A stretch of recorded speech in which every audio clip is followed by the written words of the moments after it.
We are grateful to all of you for being here and for valuing the past, present, and future of American writing.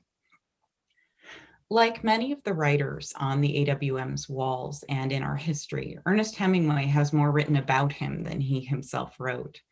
By his own design, his life was large, and the shadow that he cast over American literature through his boosters, detractors, imitators, and descendants lingers to this day.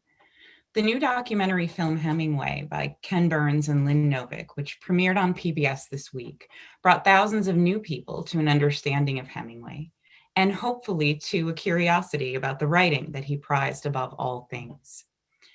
Here tonight to discuss the documentary with us are Nancy Sindelar, board member of the Ernest Hemingway Foundation of Oak Park, Illinois, and author of Influencing Hemingway, The People and Places That Shaped His Life and Work.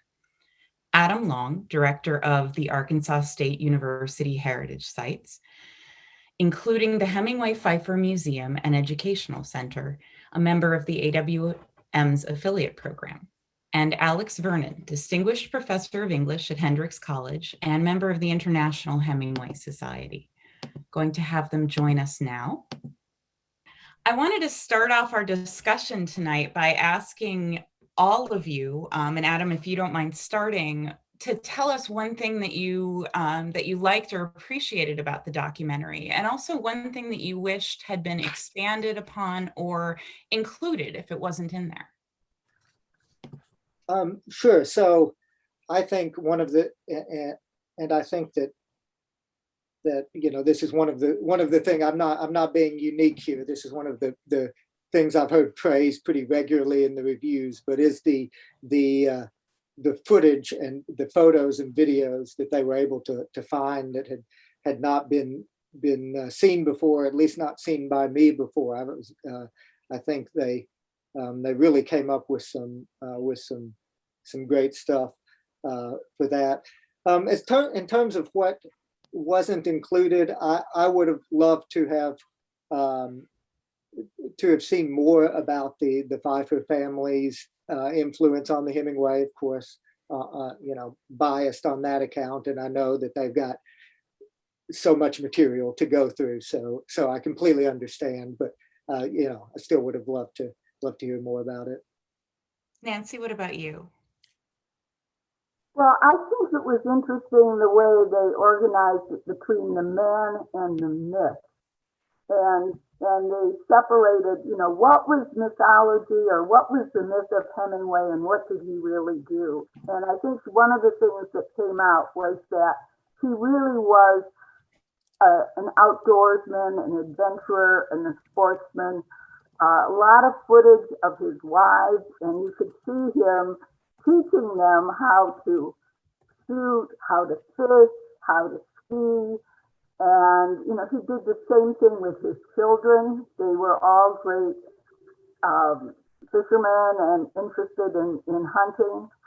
And he did that in his life with even friends of children of his friends.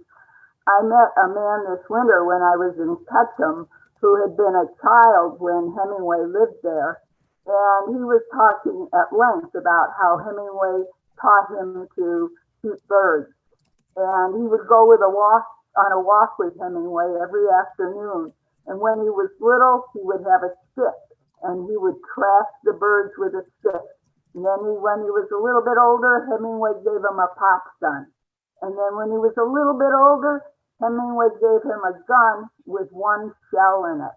And to this day, this man is still a hunter, and he credits Hemingway with teaching him how to do it. And, they make that point that Ralph Ellison learned to hunt just from Hemingway's description of shooting birds in his writing. So I think that part of the myth and the man really come together, and I was happy to see that.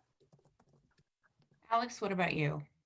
There's so many things the film does well. It's really remarkable, and it's really exciting for somebody like for the three of us, for the four of us to think, who spend our lives large portion of our lives thinking about Hemingway, to have this moment right? Where there's so much national and public conversation about his writing and his influence. I think, Hemingway in 1925, when In Our Time was coming out, he wrote to his publisher that he hopes that it can be appreciated by the highbrow, but read by the lowbrow. And I'm not crazy about that kind of binary highbrow, lowbrow, but we take his point, right? And I guess my point there is the film does the same thing, right? So if you are basically new to Hemingway, maybe you've read a little bit of Hemingway or dabbled, you get an amazing introduction, right, in these 6 hours. If you are someone like us who has spent a lot of time thinking about Hemingway, as a friend of mine said, there's no fifth wife revealed in the documentary, right? We don't learn new things, but we still appreciate, at least I certainly appreciate a lot of it. I appreciate the attention to the writing, right? Not just the larger than life, but the attention to the writing. That great animation where we see things being revised is amazing. And even when Jeff Daniels does his reading of Hemingway, so I teach Hemingway, and when I prepare for class, I read fast because I'm a busy human being like all of us are. But Jeff Daniels reading those texts makes me slow down, and I hear the rhythms of the words, and I feel the words in a way that I typically don't.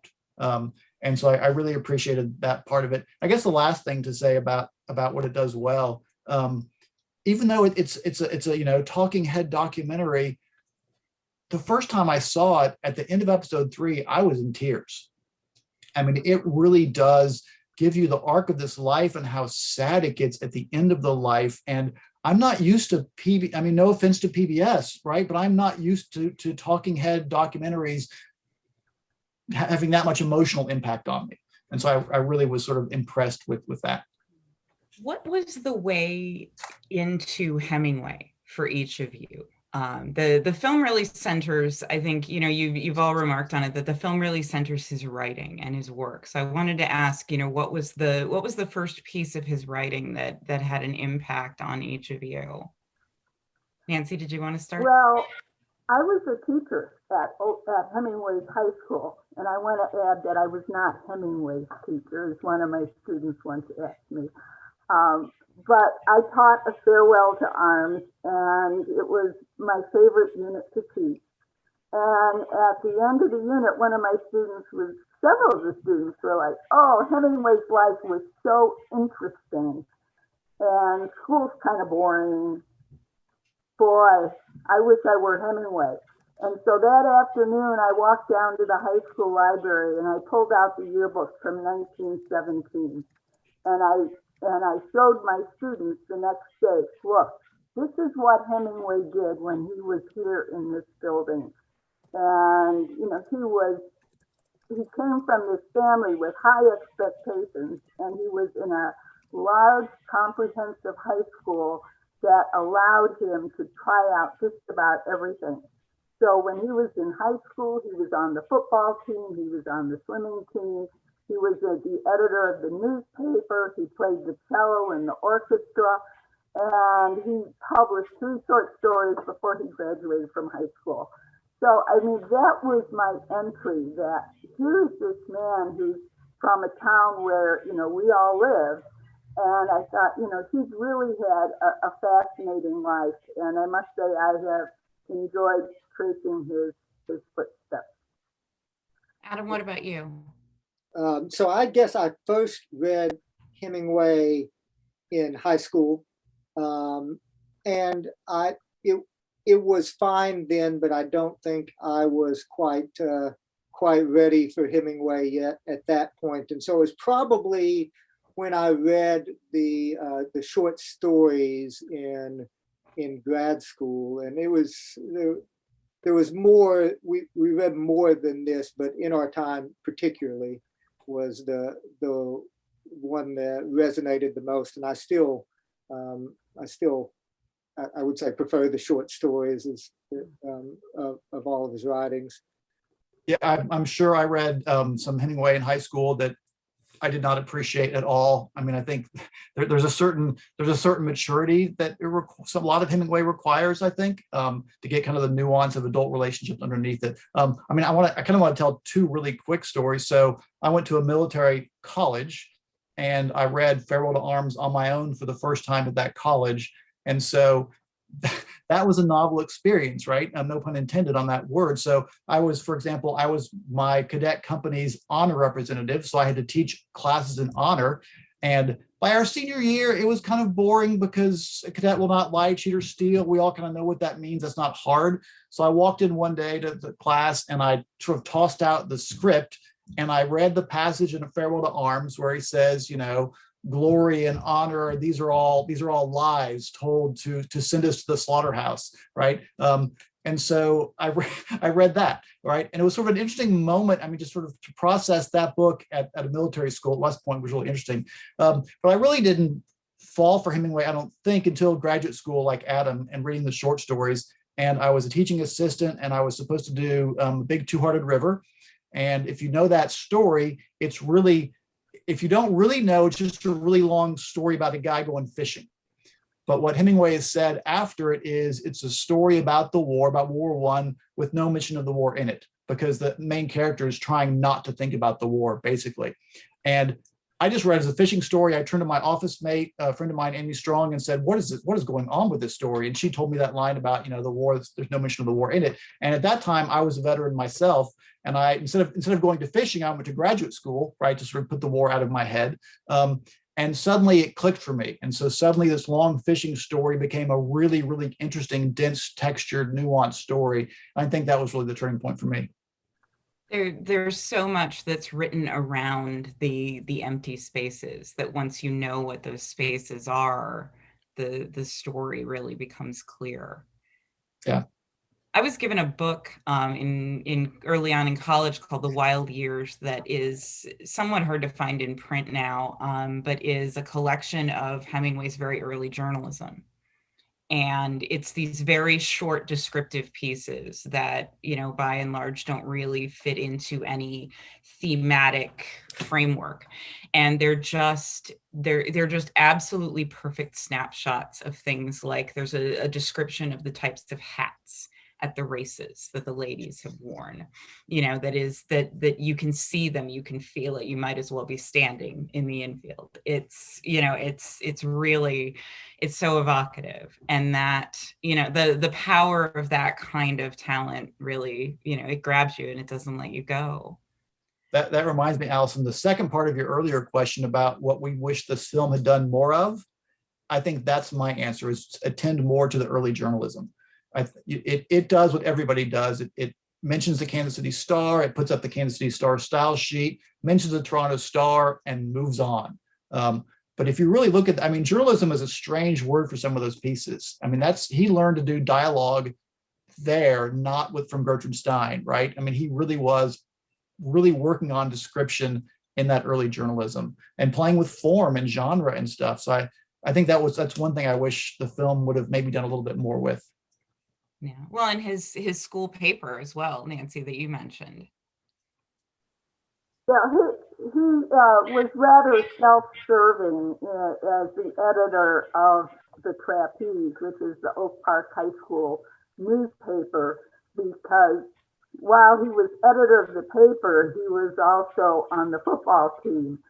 So there's this great column about Hemingway running for a touchdown towards the Lake Street L. So anyone, that lives in Oak Park can identify exactly where he is, what direction he's going to on the football field. And so he's not only the writer of the column, he is the subject of the column. But good for him. He was a junior or a senior in high school when he did it. And, it's really fun to read his early work as a high school student. And even in the archives in the Oak Park Public Library, we have some of the writings he did as a sixth grader. And, his trip to the Field Museum in Chicago, and he doesn't get an A on everything, but he was a very good student. to tag on to the idea of what I wish had been done a little more fully, I guess I go along with Adam in that, you know, there wasn't too much said about the early Oak Park years, and I bristled about what they said about, you know, his family being troubled, because I really think the first 18 years of his life were absolutely idyllic. His parents were, and he lived with both of his parents. They had high expectations. He had a great school system to go to. The summers, you know, he was going up to Walloon Lake. His father was teaching him to hunt and to fish. His mother always gets a bad rap, but I think she can be credited for, you know, really teaching him that love of music. They had a family orchestra in their home, and each child played an instrument. Ernest played the cello, and the mother and the sisters played the piano. The father played the cornet. And they, you know, they played sonatas and songs from musicals. And he had this love of music his entire life. And you know, it was mentioned several times in the documentary, the rhythms of his writing and how that came from, well, they kept mentioning Bach, but, you know, his parents would take him downtown to the operas and to the symphonies. And so, you know, he really had the first 18 years that he was with his parents, he had a very full and supportive life. And the letter that they used in the documentary, where the mother talks about things becoming bankrupt, that was written the summer after he came home from Italy. And, you know, he was kind of floundering then. So he didn't go to college, so his friends were in college.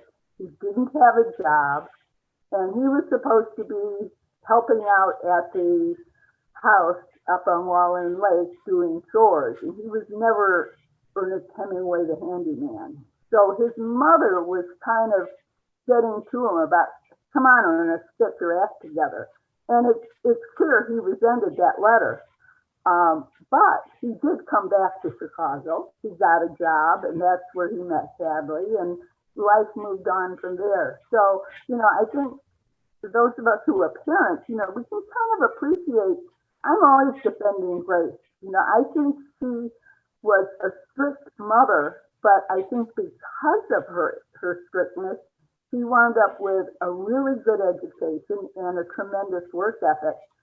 And those years in Paris when he was trying to find himself as a writer, a lot of people would have just given up and said, well, forget this, I'm going to just go back to Oak Park and get a job. But he kept working at it. And, you know, I think you can credit his parents for that. So I don't think that the parenting in the documentary was fully explained. It was kind of the sensational parts at the end of Hemingway's life that were brought out in the documentary. You know, they blame Grace for the father's suicide. Well, the father was a medical doctor. He realized he had diabetes. There were financial problems. He had made some bad financial investments in Florida. So there were other things that contributed to that suicide. So I was disappointed that they didn't say more about the positive side of his upbringing in Oak Park. Adam, we talked a little bit in the, you know, when we were getting ready for this event about Pauline and her support of Hemingway's work. And that was something I was a little bit unclear on in the film, just how much she supported him and how important that time in his life was. So I was hoping you could tell us a little bit about that. Sure. Yeah, I think that I would kind of similar to Nancy say that I felt that Pauline got kind of a negative, an unfair negative picture, particularly in the first episode when you know, in the years that she's having the affair with Ernest before they get married. And I think part of it from the documentary's perspective is that Hadley wrote about those years, and when it's time to hear Hadley's perspective, you get it in Hadley's words with a great voice actor to portray them. But then we don't really have that from Pauline. So then you go back to the neutral narrator for Pauline, and so Hadley comes off as way more empathetic, I think, and that's just partially because of the writing that's left. The second episode, though, once they were married, I think they did. Pauline came off more empathetic, but Pauline was a journalist herself and was edited Hemingway's works, and he acknowledged her even after the divorce as one of his best readers, and complained that she wouldn't read For Whom the Bell Tolls, because they were, because the marriage was breaking up. But I think, and I think this is something we encounter just at the museum and just in our day-to-day interpretation, is that so many of the stories we hear and so many of the, local legends and all of that come to us from the perspective of after the divorce in a town that sided with their own Pfeiffer family, and so ended up on Pauline's side. And so they'll remember, Hemingway as being a bum or whatever, where I think that from what we know, he seemed to have gotten along fine in Piggott before the marriage started breaking up. So I think that's one of the tricks of the documentary, is trying to not look at the end in the middle, and try not to have kind of this predetermined end, and so I think that that comes off in this case. It makes us think about a movable feast version of Hadley and Pauline, when that doesn't come till later. That's the nostalgic looking back that's nostalgic and enjoyable for the reader, but maybe isn't as accurate for what was happening in the moment. I think to piggyback on both those comments too, one of the things I really appreciate about the film is there's probably something, in that Allison's first question about what do we wish the film did more of. When we talk about that, when we answer that question, I feel like it's not a criticism of the film so much. It's got 6 hours. It can only do so much, right? I feel like this becomes an invitation for us to have these conversations. Let's talk more about Pauline. Let's talk more about Grace and Clarence, her father. Let's talk more about whatever the Spanish Civil War journalism, whatever it is, right? So that, because the film can't do it all. There's just no way it can do it all, right? I'm sure some people wish that they talked about Catholicism more. They mention it, but for some fans of Hemingway, it's a much more important part of his life than the film portrays. So, but again, I think the film becomes an invitation for us to have those conversations. I've heard from several people that they felt that the film talked about the women or his wives so much.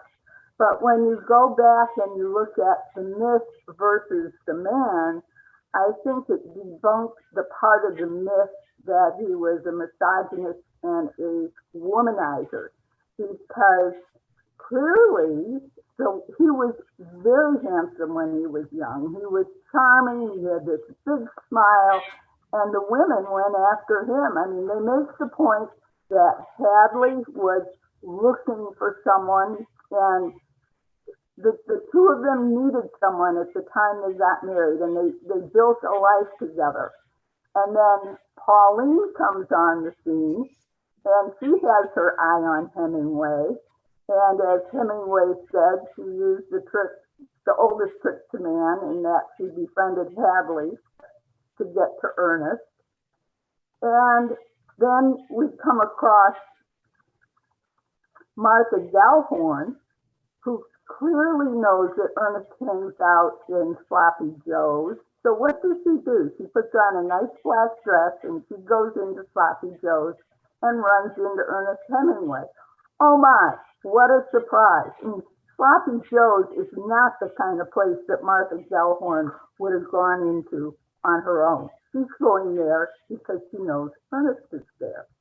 And then wife number 4, Mary, well, where did she go when she finds out that Ernest is staying at the Ritz? Now, Mary is still married at the time, but she trundles right over and checks into the Ritz when she knows he's there. So, was he a womanizer? He certainly didn't say no to all these opportunities, but he was a very attractive man to these women. The film doesn't mention it, but Marlene Dietrich, who certainly knew a lot of men in her lifetime, wrote this article in the 50s called "The Most Fascinating Man I Know." And the subject of that article was Ernest Hemingway. So she knew a lot of men. She marked him as the most fascinating man she knew. And, you know, one of the things that she said that I think is true is that he did things most men only dream about. I mean, he defied social convention and he kept moving on. But I don't see him as a womanizer. And I loved the way they used the literature to support that idea. The readings from Up in Michigan, and then I loved the way Miriam Mandel analyzed Hills Like White Elephants. You know, she said, every woman has had that kind of conversation. It might have been over the same, might not have been about the same subject, but that interplay between a man and a woman, you know, where he says, you know, are you feeling better? And she says, I'm just fine, there's nothing wrong with me. He had a good understanding of women and the relationship between men and women. So I think the film, even though it may have concentrated more than some liked on the wives, I think it was kind of making a point about how he moved through his life and how all these women were really attracted to him. When we talk about, you know, what was included and not included, and what the documentary had a responsibility to do, I'm curious, when people, whether they are casual fans, whether they've been dragged along by a casual fan, to, you know, whether they're, you know, devotees, when they come to your sites and your organizations, what are they looking for about Hemingway? Are they looking for the whiskey and the wives? Are they looking for the work? Are they looking for the, you know, the adventure? What kinds of things do you have them ask you? Adam, did you want to start with this one? Well, I would say we definitely, I think a majority of visitors are there because of his life, his biography, more than his writings. Not to say, of course, that we don't get folks interested in the writings, but most are there more because of they're familiar with his, you know, public persona and him as the, you know, adventurer and such. And that's what draws them there. And I think the most questions we get are about Hemingway and his wives, and particularly, of course, in this case, Pauline and Hadley. Really less so Martha. I think you know, I think the because of Paris and such, you know, that original. You know, that the early years of the relationship are what people have heard the most about. So we get that's probably the biggest question we get. But then we do get the Pfeiffer family was Catholic, or Mary Pfeiffer, Pauline's mother, and then Pauline were Catholic, and that's part of the story of Ernest and Pauline marrying, and that's a big, and there's a chapel in the family home, so that's on the tour. And so we get a lot of questions about Ernest and Catholicism. That's a big topic as well. Alex, what about you? So I'm a teacher. I don't have a site that people come to visit to ask questions, right? But of course, Adam's a teacher also. So I'll answer it by saying what I love about teaching Hemingway at the college level is that students come with a certain perception. I don't really want to define that perception, but they've had limited exposure. They have an idea of, as the movie calls it, the myth of Hemingway and his works. And it's an absolute pleasure for me to disabuse them of some of those ideas, right? To talk to show them how complex how he is, to show him if there is some misogyny in him, he's very aware of it. I mean, he writes Short Happy Life of Francis Macomber. He writes Snows of Kilimanjaro, critical of those characters' misogyny, even as he sees that in himself, right? And they see that. Or when I teach my Hemingway seminar, I start not at the beginning, I start at the end. I start with the Garden of Eden. And for those out there who know this Garden of Eden, it's a crazy book. It's a crazy book. And what part of the craziness is there's all kind of strange gender and sexual play in the text, where the main male character becomes the woman in bed, and his wife becomes the man in bed. I mean, all these sort of weird kinds of things. And I start the class that way to say, essentially, whatever you think about some macho notion of what Hemingway is, let's talk about that. And I mean, I think the gender thing is fascinating to think about. Ed O'Brien in the documentary uses the word androgyny a lot, right? To talk about his androgynous mind. That's really kind of an early 20th century modernist Virginia Woolf word. And today we have much different language, much more expansive language about gender and sexuality. And it's interesting to think back, if Hemingway's generation thought about gender and sexuality the way we did, the way a lot of us do these days, what would that have looked like? Somebody like Pilar in For Whom the Bell Tolls, what label do you put on her gender and sexuality? I mean, these are really, to me, students coming at Hemingway now can look at him differently than students could have 50 years ago. There's so much noise around him. There's so much that isn't about there's so much that is the cult of Hemingway, that is the obnoxious fan club, right? Of which I'm a card carrying member. But there's once you strip all of that away and you go back to the work, it feels, reading it, like it's just as much of a revelation as it must have been when it was published. Because there's been so much, you're coming to it with all this baggage. And so to get past that and to move past that and see the person for who he was. Nancy, you mentioned, seeing him young. I'll never forget the first time I saw a picture of him in his World War I uniform right before he shipped out. And, he looks like he's just he's ready to take on the world. He's going to go take a bite out of it. And I think it's very relatable. Yeah, to talk about the impact on people that I have met in my interest in Hemingway, and I've had the opportunity to give talks in Paris and Cuba, Italy, on cruise ships, and I really liked the statement at the beginning. I think it was in the first segment that said Hemingway was a writer that happened to be American, because wherever you go, there is this Hemingway cult, and they think Hemingway is theirs. If you go to Cuba, the Cubans will be very quick to tell you that he lived longer in Cuba, 22 years, than he did in the United States or anywhere else. And there's not only a U.S. stamp for Ernest Hemingway, there's a Cuban stamp with Ernest Hemingway's image on it. And you go to Paris, and it's like, well, yes, but he had 3 apartments here, and he kept coming back year after year, and, he liberated Paris.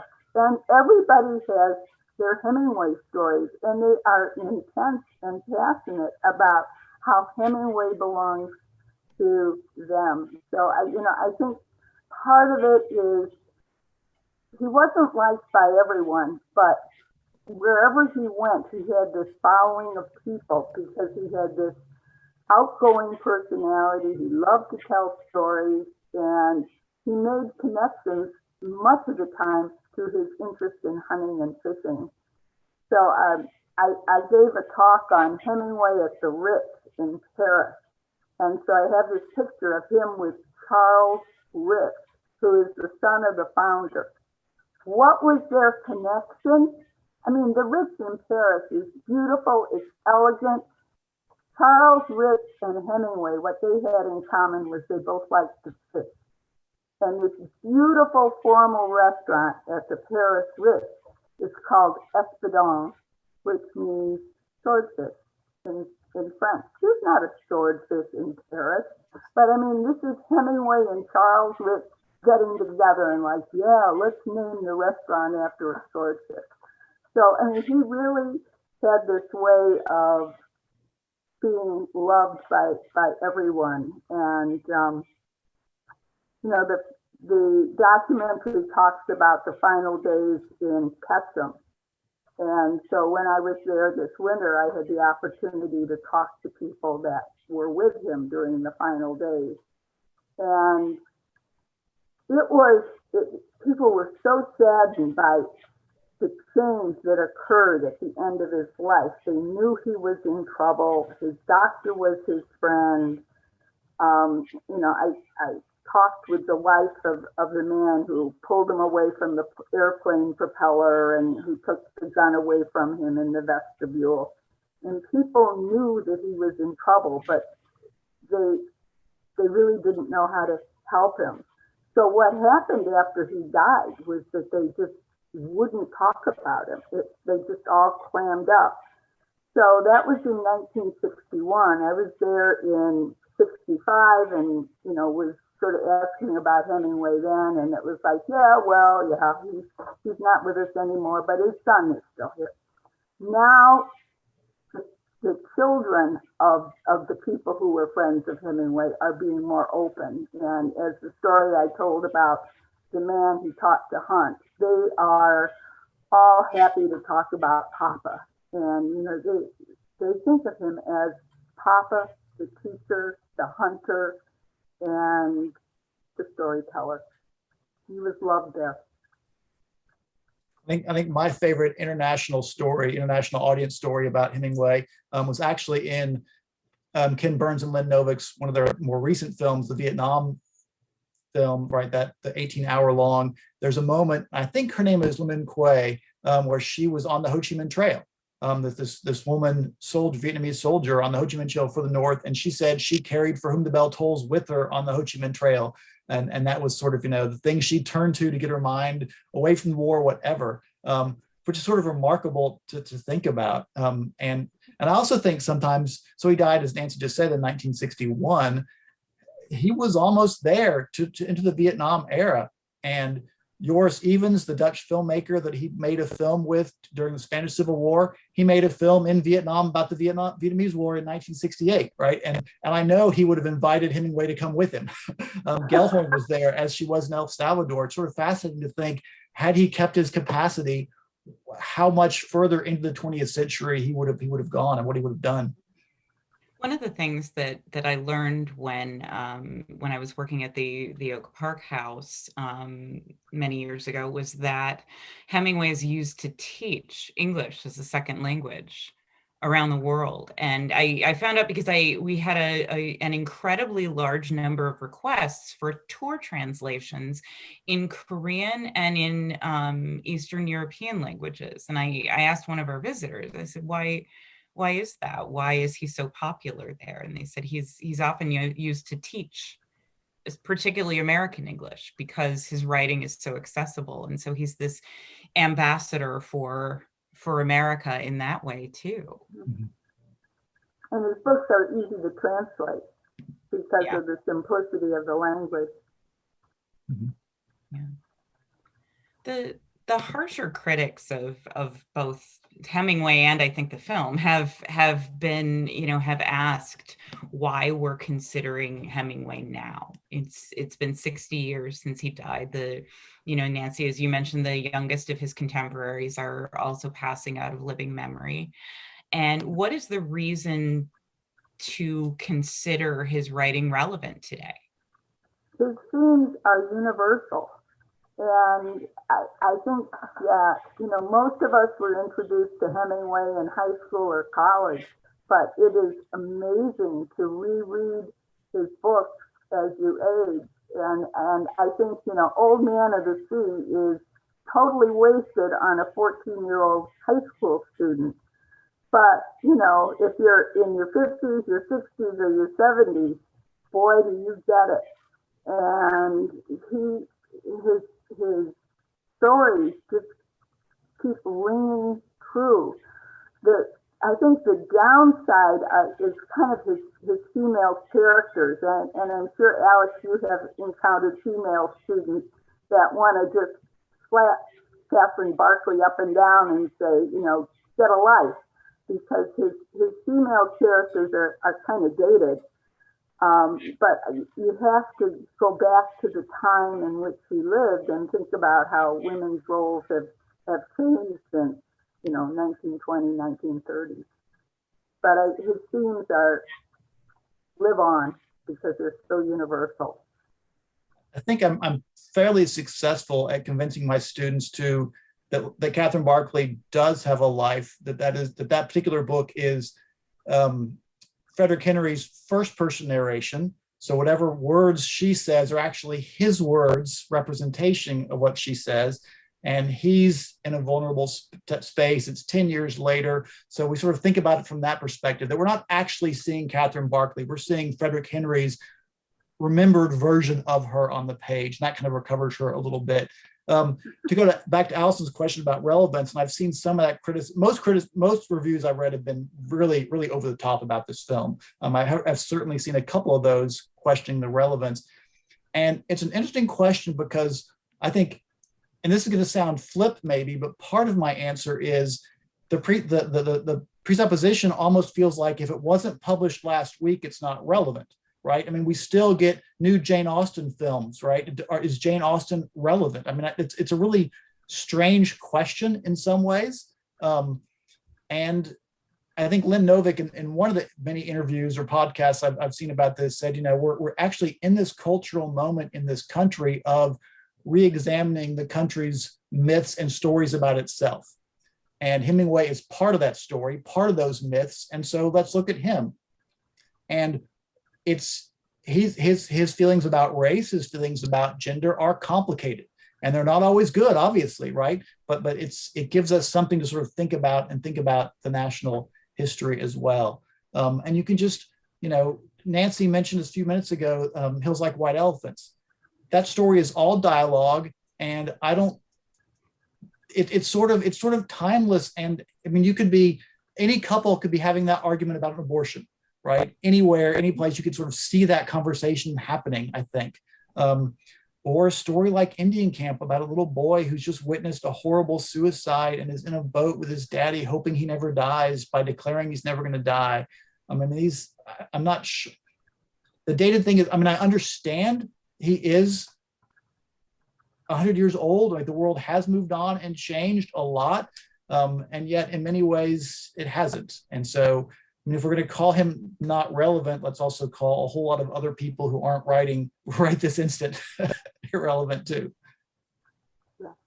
And Alex, you mentioned the re-examining our own myths about America, but I think also, like we were talking earlier with Hemingway being used to teach English and his following abroad and such, that he's also a representative of America to other countries too, and what the kind of the myth of what it means to be American to the world in a way that I think still remains relevant. Yeah, the emotions that he accesses, the feeling of being, particularly in A Movable Feast, the feeling of for me, the feeling of being young and in Paris. That's, if you've been young and in Paris, or in a new city, in a new place where you feel excited and creatively, moved and interested for the first time in your life, with people that you're meeting for the first time who seem to like you and want to hear what you have to say. He captures really well that intoxication, and that doesn't go away because the names on the buildings have changed. Mm-hmm.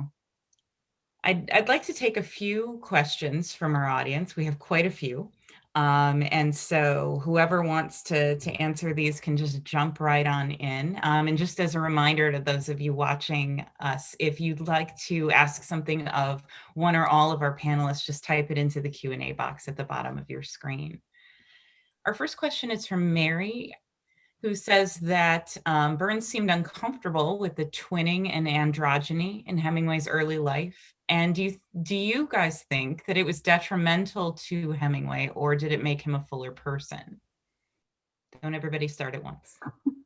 I mean, it's a great and complicated question. It was not that uncommon in that area, in Victorian era, right, to dress up your baby boys in dresses, but clearly Grace took that many years later than most families, and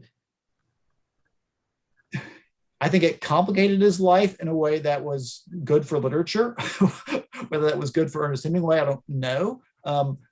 But he dealt with it in many ways. One of our colleagues, Vernon, in one of the conversations with Hemingway's Zoom panels, talked about how for Grace to dress up Hemingway and his older sister like one another, because Grace was the artist. She was a painter. She was a singer. That was yet another expression of her artistic self, right? And so that when Hemingway grew up, and in some of his art, some of his literature, he starts to play with gender a little bit. That's coming from his mother in a sense. It's part of his performance on the page too. So I think it complicated him in a way that has richly complicated his literature for us.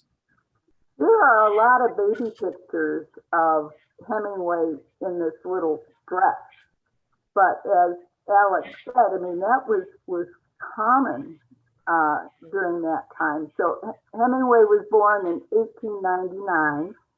My father was born in 1907, and I have pictures of him in the dress. I mean, that's simply the way little boys were dressed, because I think it was easier to change their diapers when they were in a dress rather than in pants. So a lot of this comes from almost over-analysis of, pictures and things like that. I mean, yes, Grace kind of took it to an extreme, and then she held Marceline back in school, which I think was unfair. But the upside of that is that Hemingway and Marceline became very close, and, we've learned a lot about their family life from their letters. So I don't think it was detrimental. It's just sort of interesting. Adam, did it manifest at all when during his marriage with Pauline that you know of? Did she register any of that with him? Well, the thing that I think of the most is written later, which would be Garden of Eden, which Alex has already mentioned, and was written later. But I think the kind of the historical markers in there make seem to go back to Pauline and Ernest, their years together. So I definitely think it came out there. I don't know that it was something that came up much in Piggott in the time period or anything, but at least in the literature kind of based on the time period. And the film talks about how he wanted her to cut her hair and to dye her hair and to cut her hair like his, Pauline's, right? So it's certainly there, but I also ask us to contextualize it with women in general at that time, right? The flappers, right? The women, the Parisian women who did have short hair because it was fashionable. I mean, it was the Brett Ashley characters, right? I mean, there was a lot going on to fill out this picture or to complicate this picture of what womanhood meant to Ernest Hemingway at the time. Yeah, that was clearly the fashion in the letters between Ernest and his sister. His sister is always giving him the update on who cut their hair, because women went from this really long hair that they piled on top of their heads. And, during the 20s, as Alex said, the flapper era, it all got bobbed. And so they're talking about it all the time, but I look at it more as just an interest in fashion and what's going on at home between the two of them. Our next question is from Kay. Hemingway had a fascination with death. He loved bullfights, killed animals on safari. Was that the suicide of his father, or did something else foster that fascination? Well, I mentioned before that Hemingway's father was very religious and they had very strict rules in their house. And I think Hemingway was also very fascinated with war because of the influence of his grandfathers. Both of his grandfathers were veterans of the Civil War. So Hemingway goes off to Italy and he sees men becoming passive victims. They're not the heroes of the Civil War that his grandfathers talked about. They're sitting there and, Frederick Henry talks about, yeah, I got blown up while eating cheese. So Hemingway, I think, has this question of what are the rules for behavior in the post-World War I world, which has kind of emerged into the Hemingway Code. So he's fascinated with how do you face death, because the rules of his parents really no longer applied. And so that whole business of the lost generation and looking for answers really fills a lot of his work. So he's very interested in how men face death, i.e., that's his interest in wars, his interest in bullfighting. He loves to see an experienced matador trick the bull to come closer and closer and closer and then kill it cleanly. And of course, what is the matador doing? He's facing death with courage. So, I mean, once you sort of see that in Hemingway, the books all kind of fall into that pattern.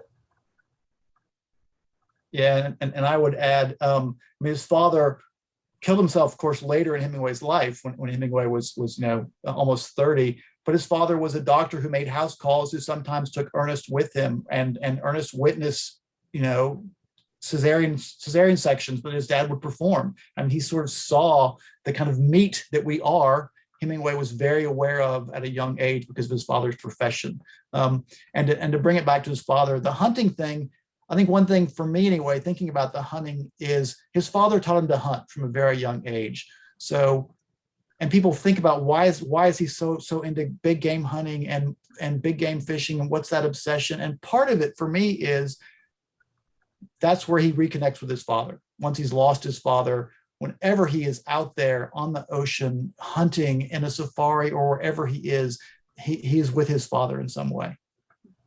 And I think it's important too that a lot of the violence he portrays is very ritualized, something like the bullfight or even hunting by, the kind of the strict code he has. So I think by depicting violence in the ritualized way is also a way to control maybe more chaotic violence that would come from, maybe what he witnessed in war and such, right? He comes out of World War I very interested in the bullfight as with this, ritualized violence. I think so much of this is summarized at the end of For Whom the Bell Tolls, in the words of Robert Jordan, where, he's facing death, he knows he's going to die, but he has fought for what he believed in. And that's really what gives a man honor and courage. And that was what Hemingway was looking for, that you don't cower and turn from it and run away. You face it straight on and do what you can about it. But it's going to happen. It's inevitable. And that idea was brought out over and over again in the series. Time for one last question here, and I'd like to take this one from Ken. What contemporary writers do you think owe the most to Hemingway? Depends on how contemporary we go. I mean, it's easy to go back a generation and to talk about, Tobias Wolff is in the film, for example, or Raymond Carver and his minimalism, right? To talk about the minimalism, the dirty realist is maybe a little bit easier. One of the conversations had Rachel Kushner on it, and Rachel talked about how for the current generation of writers, they don't really think about Hemingway very much. They don't think about him as an influence. I guess I would argue that doesn't matter, right? I mean, if as Tobias Wolff says in the documentary, Hemingway rearranged the furniture in the room, if you walk into that room, the furniture has been rearranged, whether you know who did it or why or how anyway, right? So I think the influence is there, even if it's unconscious. He told us we could write about abortion.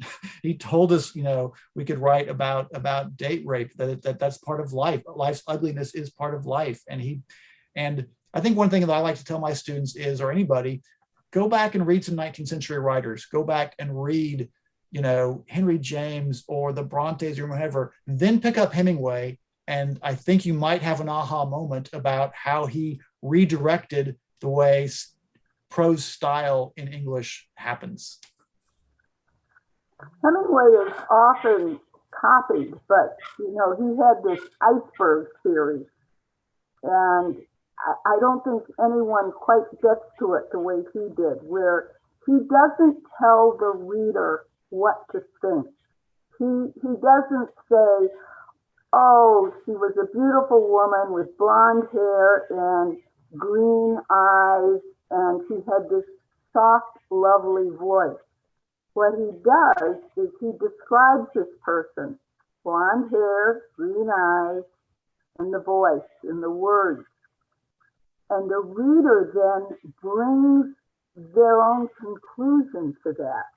So, as Alex said, the writers that preceded him would tell the reader what to think. Oh, she was beautiful. Hemingway allows the reader to come to that conclusion on their own, which is why I think his books are so remembered, because we all have this feeling of, oh, well, Catherine Barclay was beautiful, or she was whatever, but he doesn't really come out and say that. We bring that to the book as readers. So in terms of contemporary writers, I think a lot of people try to copy his style in terms of the simplicity, and certainly he paved the way with content, as Alex said, and writing about things that were previously taboo. But I think he really was the master of the iceberg theory, and I haven't come across anyone that does it as well as Hemingway. And I mean, I think that that I agree that the influence is there, even whether it's recognized or acknowledged or not. I think that probably contemporary writers would find more of the biography problematic in a way that would maybe make it difficult to consciously think of Hemingway as an influence, but what's actually happening on the page is influenced.